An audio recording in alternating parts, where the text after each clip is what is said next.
Yo, what's up teman-teman? Kali ini gue mau bahas tentang investasi nih. Buat lo yang baru mulai investasi, gue punya tips nih buat level awal, level capital growth, dan level akhir. Gue janjiin, kalau lo ikutin tips gue, lo bisa jadi orang yang lebih sukses finansialnya. A. Level awal. Pertama-tama, buat level awal investasi, gue saranin lo fokus ke 4 hal ini. Satu, edukasi.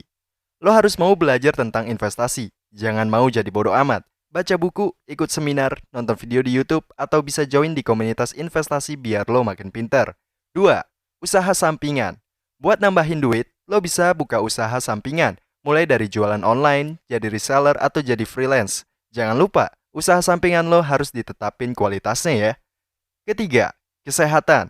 Nggak cuma duit, kesehatan juga penting banget buat lo yang mau investasi. Jangan sampai lo sibuk banget investasi, tapi nggak ngurusin kesehatan. Pastiin lo olahraga, makan yang sehat, dan istirahat yang cukup. Keempat, koin kripto.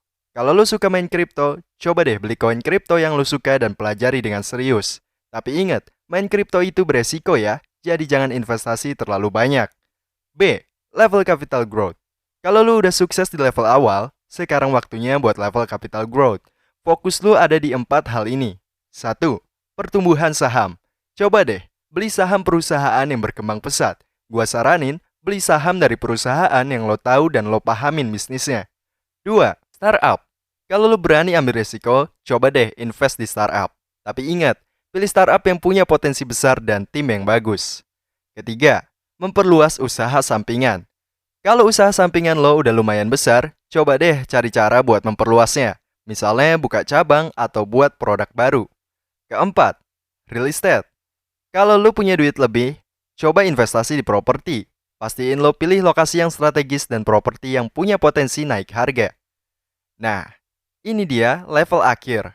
Kalau lo udah sukses di level capital growth, sekarang waktunya buat level akhir. Fokus lo ada di 4 hal ini.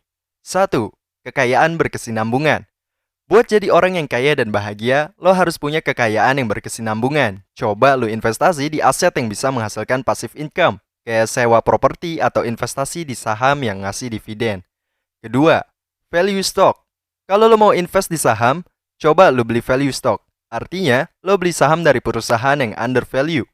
Ya udah, gue jelasin juga tentang perusahaan undervalue ya. Jadi perusahaan undervalue itu sebenarnya perusahaan yang sahamnya dijual dengan harga lebih murah dari nilai sebenarnya. Maksudnya, lo bisa dapetin saham perusahaan yang punya potensi pertumbuhan, tapi harganya masih di bawah harga seharusnya. Contohnya gini, bayangin lo pengen beli laptop baru. Tiba-tiba lo dapet tawaran laptop yang spesifikasinya lebih bagus dari yang lo mau, tapi harganya lebih murah. Pasti lo bakal seneng banget kan? Nah, itulah yang terjadi kalau lo beli saham perusahaan undervalue. Lo beli sahamnya dengan harga yang lebih murah dari seharusnya, tapi potensi pertumbuhannya tetap tinggi. Tapi lo harus tetap hati-hati ya, karena saham perusahaan undervalue kadang bisa aja punya masalah atau risiko tertentu yang perlu lo perhatiin. Kamu nanya, kenapa saham itu bisa dijual murah tapi harganya sama? Haha, good question bro. Gini, saham bisa dijual murah tapi harganya sama sebenarnya karena harga saham itu ditentuin sama supply dan demand. Kalau ada orang yang jual saham suatu perusahaan sedangkan orang yang mau beli itu sedikit, ya harganya bisa jadi turun.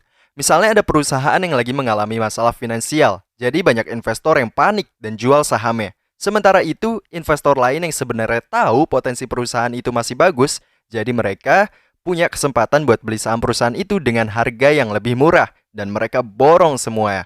Atau bisa juga karena ada rumor atau berita buruk yang beredar tentang suatu perusahaan. Jadi banyak investor yang jual tuh sahamnya. Padahal kenyataannya perusahaan tersebut sehat dan punya potensi pertumbuhan yang bagus. Nah, itulah beberapa faktor yang bisa membuat saham dijual dengan harga murah, tapi sebenarnya punya potensi yang bagus.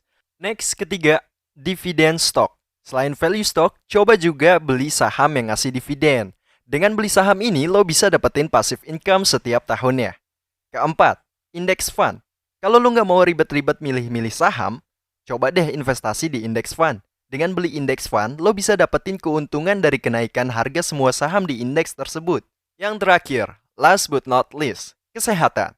Terakhir, tapi nggak kalah penting, pastiin lo tetepin kesehatan lo. Jangan sampai lo sibuk investasi tapi lupa ngurusin kesehatan. Pastiin lo rutin cek kesehatan dan makan makanan yang sehat.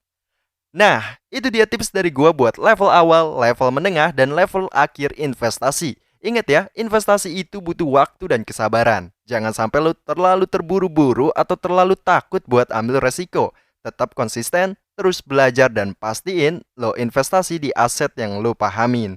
Semoga tips dari gua bisa membantu lo jadi lebih sukses finansialnya. Kalau lo suka sama video ini, langsung like aja, share juga ke circle lo. Gua Sabda dari 18 Upset, cabut. See you in the next time.